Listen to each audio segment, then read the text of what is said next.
नमस्कार दोस्तों, मेरा नाम समीर शरद देशकर, मैं नागपुर शहर में रहता हूँ और हम लगभग 20-25 वीडियो हो चुके हैं अभी तक हमारे हीमोहिम में। हीमोहिम क्या करता है, कैसे काम करता है, बहुत सारी चीज़ें बताया, बहुत सारी टेस्टोमनीज भी आपको बताया। आज आप बोलते होंगे कि आपने इतनी अलग अलग टेस्टोमनीज बताया, लेकिन दूसरे लोगों की बताए, दूसरे देशों की बताए। अगर आप इतना हीमोहिम को अच्छा बोलते हो तो कोई टेस्टोमनी अपने ऊपर तो बताओ। तो आज मैं आपको मेरे पिताजी के ऊपर की एक टेस्टोमनी बताने वाला हूँ हीमोहिम की। और हीमोहिम ने एक जिनके ऑर्गन्स, पूरे शरीर के ऑर्गन्स ने काम करना बंद कर चुका था, शरीर मेरे आदमी मौत के करीब ही पहुंच चुका था, उसके बाद भी हीमोहिम ने क्या जादू किया ये मैं आज आपको बताने वाला हूँ। तो आज ये मेरे घर की टेस्टोमनी है, मेरे पिताजी की टेस्टोमनी है। और वैसे तो मैं ये जग जाहिर नहीं करने वाला था टेस्टोमनी, लेकिन फिर भी आप लोगों के लिए आज ये टेस्टोमनी मैंने लाया हूँ। और इस टेस्टोमनी के अंदर में आपको समझ में आएगा कि हीमोहिम कितना असरदार है और कैसे काम करता है। ठीक है, तो वैसे तो देखा जाए तो पिछले साल 2021 के अंदर में 2020 से ही मेरे पापा को मेरे पिताजी को प्रॉब्लम चालू हो गए थे। एक तो ओल्ड एज थी, अबाउ 80 उनकी एज चल रही थी, और साथ ही साथ एक्चुअली यूरिन का प्रॉब्लम उनको हो चुका था। यूरिन उनकी प्रॉपरली पास नहीं हो पा रही थी, तो उनके जो पैर होते वो पैर पूरे सूज गए थे और उसके अंदर में बहुत सारी जख्म हो गई थी। हम लोगों ने डॉक्टर के पास गए, वो कार्ड हॉस्पिटल में लेकर गया। उसके पहले भी हमारे घर के जो हमारे फैमिली डॉक्टर्स थे वो घर पे आते थे, चेक करते थे, बहुत सारी ब्लड रिपोर्ट्स वगैरह सब कुछ हुई, सब चीज़ें नॉर्मल थी।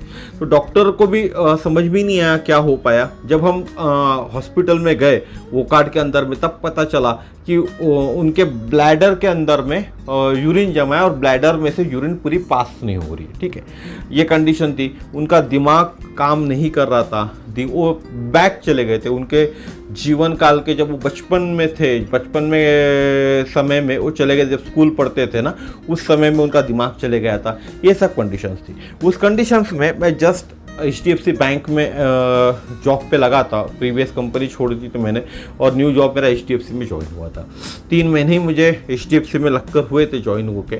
लेकिन पिताजी की कंडीशन ये थी और घर में मैं, मेरी वाइफ और 2 बच्चे थे, दोनों बच्चे छोटे थे।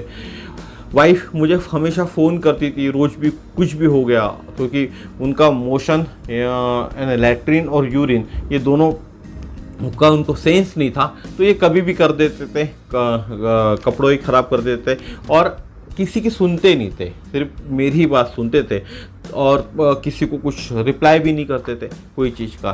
तो जब भी कुछ ऐसा होता था, मुझे फ़ोन आता था, मुझे तुरंत काम छोड़ के भागना पड़ता था, ऑफिस से घर आना पड़ता था और सबसे पहले उनकी सेवा करनी पड़ती थी। ऐसा बहुत बार हुआ। उसके बाद मैंने डिसीजन लिया कि नहीं यार, अब नौकरी छोड़ के पहले इनका देखना ज़रूरी है। नहीं तो अगर मैं इनके पास नहीं रहूँगा तो कल चलकर अगर मैं कहीं टूर पे गया, तो कोई कहीं गया तो फिर प्रॉब्लम हो जाएगा। क्योंकि एक वार्ड बॉय रखना, यानी घर में एक आदमी रखना उनकी सेवा के लिए पॉसिबल था, ऐसी बात नहीं, रख नहीं सकते थे, लेकिन वो किसी के सुनते ही नहीं थे। प्रॉब्लम ये था, किसी के सुनते नहीं थे और घर के अंदर में सिर्फ मेरी वाइफ और 2 बच्चे थे, तो एक थोड़ी सी रिस्क भी थी किसी घर के अंदर में किसी को रखे, एक क्योंकि और कोई घर में था नहीं बुजुर्ग आदमी, तो उनकी सेवा करने के लिए मैं किसी को रखूँ, ये एक थोड़ा सा रिस्की भी था। इसलिए मैंने डिसीजन लिया, मैंने जॉब से रिज़ाइन किया और उनकी सेवा में लग गया। अब उस पीरियड में क्या हुआ, मैंने अक्टूबर नवंबर 2020 के अंदर में मैंने हीमोहिम मंगाना चालू किया, ने सर्चिंग करना चालू किया कहाँ मिलेगा। बहुत सारे सोर्सेस लगाए, सोर्सेस लगाने के बाद मुझे पता चला कोरिया से हीमोहिम आ सकता है। तो कोरिया में मैंने सोर्स लगाया। अक्टूबर नवंबर की बात होंगी, अक्टूबर में सोर्स लगाया। जो पेमेंट उन्होंने बोला वो पेमेंट मैंने उनको ट्रांसफ़र कर दिया। लेकिन हीमोहिम आने के लिए मेरे पास Jan 21 आ गया। अक्टूबर नवंबर में मैंने पेमेंट करने के बाद भी जैन आ गया, क्योंकि उस टाइम दिवाली चल रही थी। दिवाली के कारण भी हीमोहिम आ नहीं पा रहा था, अपने कोरियर रुके हुए थे, सब चीज़ें प्रॉब्लम्स चल रहे थे, तो वो आ नहीं पाया था। और जैन महीने के अंदर में हीमोहिम मेरे पास आया। ठीक है, अभी मैं आपको मेरे पापा की फ़ोटो दिखाता हूँ। ये एक फ़ोटो है उनकी। ठीक है, ये उनकी डेथ हो चुकी है ऑलरेडी, और ये जो फोटो है, ये फोटो से आप समझ सकते हैं मेरे पापा की फ़ोटो है। ठीक है, अभी मैं बताता हूँ उनको प्रॉब्लम क्या था। ठीक है, उसके बाद हम आगे की बात करते हैं। ठीक है, तो उनको था एक्चुअली एक पार्किंसंस नाम की बीमारी थी। पार्किंसंस की बीमारी के अंदर में क्या होता है मालूम है क्या आपको? बहुत पुरानी समस्या थी उनको, जिसके कारण उनके ऐसे हाथ हिलते थे। अगर मैं कोई भी चीज़ उनके हाथ में देते, जैसा ये ग्लासेस उनके हाथ में दिया ना, तो उसके बाद भी ऐसा ऐसा हिलता था। अगर चाय का कप वो लेते थे ना, तो ये हाथ ऐसा ऐसा हिलता था, और चाय ये भी ऐसा ऐसा हिलता था।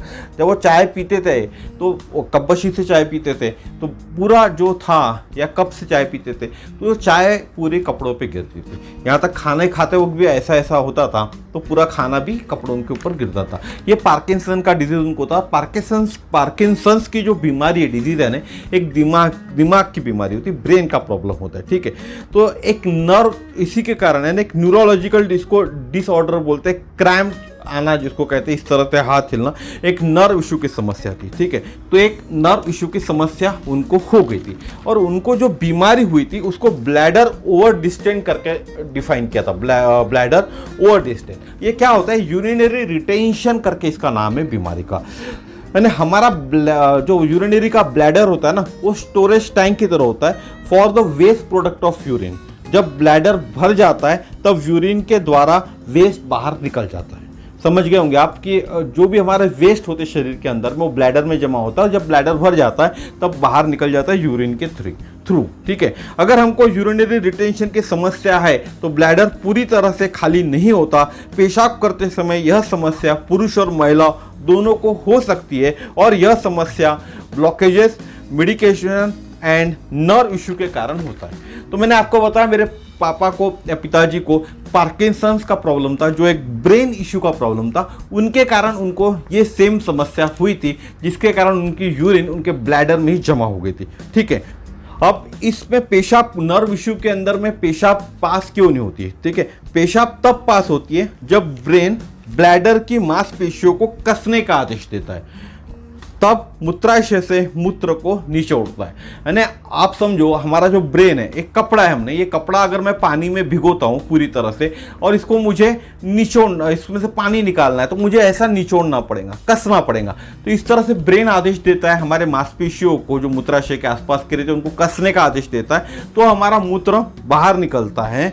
उसके बाद ब्रेन मूत्र मार्ग के आसपास के स्पिक्टर मांसपेशियों को आराम करने के लिए कहता है, और यह मूत्र के प्रवाह को मूत्र मार्ग और शरीर से बाहर जाने को रास्ता देते, या बाहर जाता है मूत्र। हम बात करें, ब्रेन से लेकर मूत्राशय और मूत्र मार्ग तक आने वाली कोई भी चीज इस समस्या का कारण बनती है। अगर ब्रेन मार्ग से लेकर जो भी मूत्राशय है वहां तक आने के कारण, मैंने ब्रेन और मूत्राशय एक दूसरे से जुड़े हुए रहते, कोई भी प्रॉब्लम इसमें आ गया तो इसमें समस्या का कारण बन सकती है। अभी आप एक छोटा सा वीडियो देख रहे होंगे, क्लिप देख रहे होंगे। इस क्लिप के अंदर में जो घाव दिख रहा है ना आपको पैर पे, उस पैर में जो घाव दिख रहा है उसके अंदर से देखना एक छोटा सा द्रव पदार्थ बाहर निकल रहा है, फोड़ों में से जो घाव में से बाहर निकल रहा है द्रव पदार्थ ना, उसको भी यानी वो एक तरह का यूरिन जो जमा हो जाती है शरीर के अंदर में, हमारे ना ब्लैडर के अंदर में, तो शरीर को कहीं ना कहीं से बाहर निकालनी है, तो वो उसके थ्रू, पैर के थ्रू छोटी छोटी करके बाहर निकलती है, ठीक है। तो इस तरह से बहुत ज़्यादा समस्या का सामना करना पड़ता है उस आदमी को। अब हम लोगों ने क्या किया, हम लोग हॉस्पिटल गए। हॉस्पिटल जाने के बाद डॉक्टर ने पूरा ट्रीटमेंट किया, पूरा चेक किया उनको चेक करने के बाद में उनका जो ब्लैडर था उनको समझ में आ गया, जो सोनोग्राफी किए तो इनका ब्लैडर भरा हुआ है। तो उनका ब्लैडर जब भरा हुआ था तो उन्होंने क्या किया, उनको कैथेटर तुरंत लगा दिया।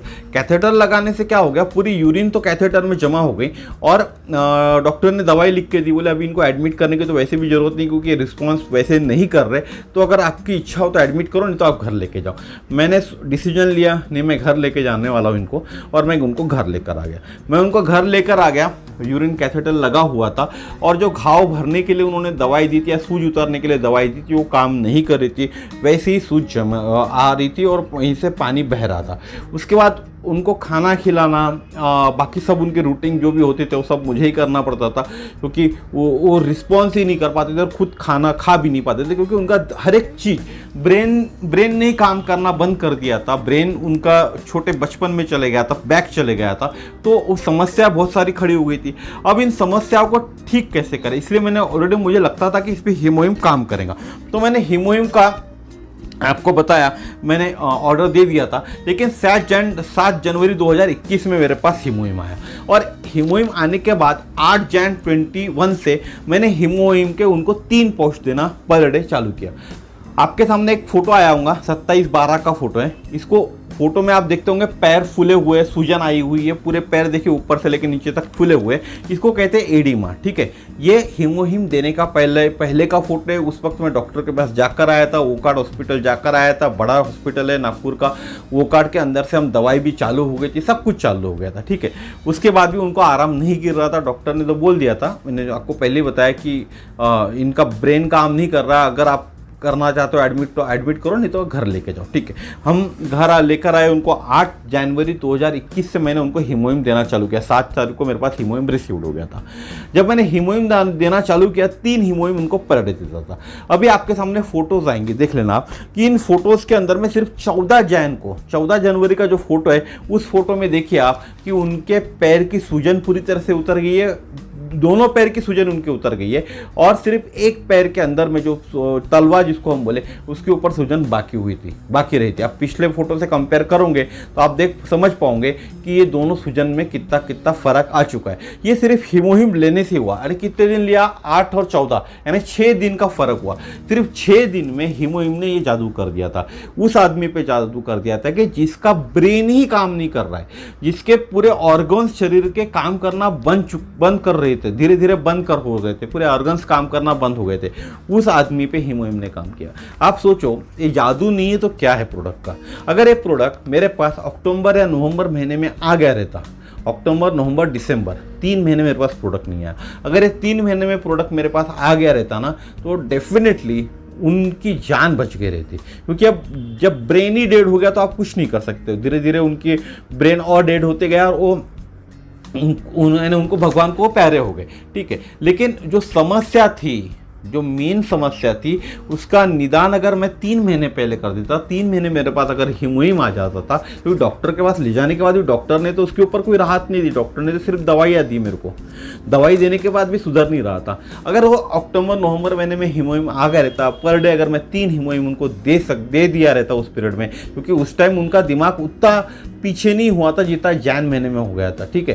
क्योंकि उनको जो भी चीज़ खाने को भी देनी पड़ती थी ना, तो ऐसे मार के खाने को देनी पड़ती थी। अगर एक बार कोई चीज़ उन्होंने मुंह में ले लिए तो दबा के रखते थे मुंह में, जब तक अपन मारेंगे नहीं, ऐसा नहीं करेंगे तब तक, या फिर अपन बोलेंगे ऐसा गले से गिटक लो, ऐसे एक्शंस करने पड़ते थे, उसके बाद वो गले से गिटकते थे।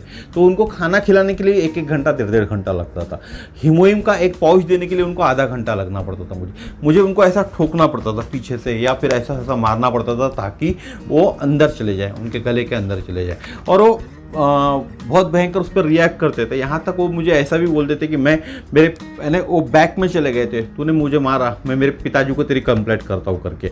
इस कंडीशन उनकी हो गई थी। आपको हंसी आ रही होंगी, लेकिन ये रियलिटी है, ये कंडीशन है, मैंने झेला हूँ कंडीशन। और उस कंडीशंस के अंदर भी जब हीमोहिम ने काम किया, तो आप सोचिए हीमोहिम संजीवनी बूटी से कम है क्या? आप सोचिए, एक हीमोहिम संजीवनी बूटी से कम है क्या? अगर हीमोहिम आपको मिल जाता है, ऐसे कंडीशन में अगर हीमोहिम काम कर रहा है, अगर 3 महीने पहले मुझे हीमोहिम मिल गया रहता, तो डेफिनेटली उनको जो तकलीफ हुई 3 महीने, वो तकलीफ तो नहीं हुई रहती। मैं हमेशा एक बात आपको हमेशा बोलता हूँ कि आदमी का जीवन और मृत्यु आदमी के हाथ में नहीं है। ये तो तय है, पक्का है। जिस दिन आदमी का जन्म होने वाला है उसी दिन होगा, और जो तारीख ऊपर वाले ने लिख के रखी है उसी तारीख को मृत्यु होने वाली है। लेकिन उस जन्म और मृत्यु के तारीख के बीच जो आखिरी समय में जो तकलीफें होती है, जो इंसान को तकलीफें हो रही है, उस इंसान की तकलीफें अगर 90% भी हमने दूर कर दी ना, आराम से गया छोड़ के इस दुनिया तो छोड़ कर हर किसी को जाना है, मुझे भी जाना है, आपको भी जाना है। अगर ये दुनिया हम बिना तकलीफ दे, हमारे शरीर को तकलीफ नहीं होगी, हमारे घर वालों को तकलीफ नहीं हुई, अगर हम वैसा देह छोड़ देते तो कितना अच्छा है ना। तो ये हीमोहिम कर सकता था। हीमोहिम उनको जो तकलीफ हुई 3 महीने 4 महीने, जो मुझे उनको इस तरह से लड़का होने के बाद भी मारना पड़ता था, उनको मुझे बाथरूम ले जाके लैट्रिन के लिए बिठाना पड़ता था, उनको मुझे नहलाना पड़ता था, उनको मुझे साफ़ करना पड़ता था, पूरे कपड़े ख़राब करते थे लैट्रिन से। ये सब चीज़ें करने की ज़रूरत नहीं करती थी, क्योंकि उनका सेंस अच्छा रहता था।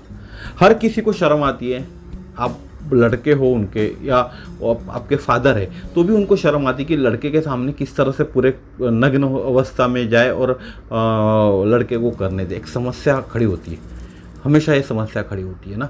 तो लेकिन अब क्या करें, ऑप्शंस नहीं होता तो आपको ये करना पड़ेगा।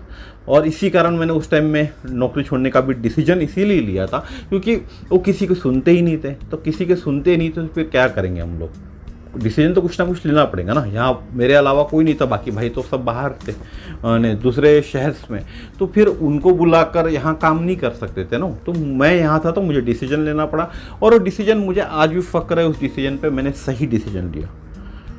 जॉब चले गया कोई बात नहीं, सही डिसीजन मैंने लिया था। आज मैं भले ही जॉबलेस हूँ लेकिन मुझे आज भी कोई उस चीज़ का गम नहीं है कि मैंने मेरे इस डिसीजन के लिए, उनकी सेवा करने के लिए मैंने जॉब से रिज़ाइन किया था। इस चीज़ का गम मुझे आज भी नहीं है और ना ज़िंदगी भर रहेगा।